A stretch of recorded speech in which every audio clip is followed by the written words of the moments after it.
দ্রোহ ও ভালোবাসার কবি হেলাল হাফিজ আর নেই। বিকেলে রাজধানীর শাহবাগে নিজ রুমে তাকে অচেতন অবস্থায় উদ্ধার করা হয়। বঙ্গবন্ধু শেখ মুজিবুর রহমান মেডিকেল বিশ্ববিদ্যালয় হাসপাতালে নেয়ার পর তাকে মৃত ঘোষণা করেন চিকিৎসকেরা। মৃত্যুর সময় তার বয়স হয়েছিল ৭৬ বছর। তিনি ডায়াবেটিস ও কিডনি সহ নানা রোগে ভুগছিলেন। ১৯৪৮ সালের ৭ অক্টোবর নেত্রকোনায় জন্ম নেন হেলাল হাফিজ।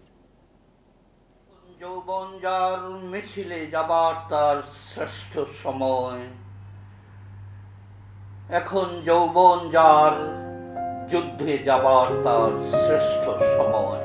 যৌবনের অমিত শক্তিকে শুভ কাজে ব্যয় করার এ আহ্বান সাহস যোগায় অনেককে, অনুপ্রেরণা দেয় নতুন করে সংগ্রামে ঝাঁপিয়ে পড়ার। সেই অনুপ্রেরণা যার কলম থেকে আসে, তিনি হেলাল হাফিজ। কবিতার জন্য বাজি রেখেছেন জীবন, কবিতাকে সঙ্গী করেই কাটিয়েছেন এতগুলো বছর। এই বন্ধুর পথে হাঁটার মূল্য হিসেবে পেয়েছেন তুমুল জনপ্রিয়তা, পাঠকের অফুরান ভালোবাসা।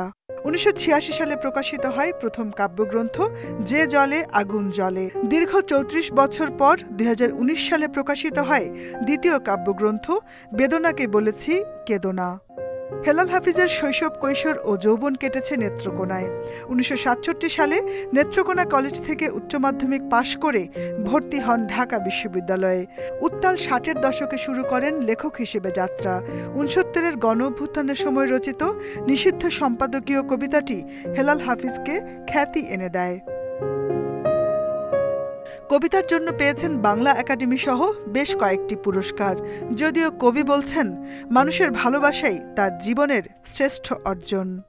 এখন তুমি কোথায় আছো, কেমন আছো, পত্র দিও। Jahanara Parvin, independent news, Dhaka.